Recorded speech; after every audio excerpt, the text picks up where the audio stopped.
আজ কোনো রান্নার ভিডিও নয়, আজকে আমি তোমাদের সঙ্গে শেয়ার করব আমার জীবনের হাস্যকর আর কিছু ভালো মুহূর্ত। এই মুহূর্তগুলো সারা জীবন যেন থেকে যায়।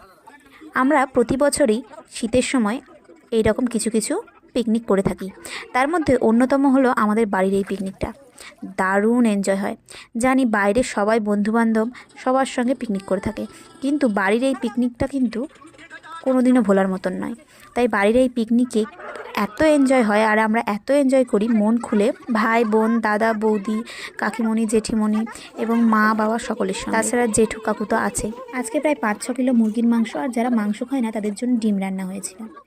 এই রান্নাটা করতে গিয়ে যতটা আনন্দ হয়েছে, খেতে কিন্তু একটুও সময় লাগেনি। যাই হোক, তোমরাও কিন্তু বাড়িতে এবং আপনজনদের সঙ্গে পিকনিক করো। এই শীতের মরশুমটা জাস্ট জমে যাবে।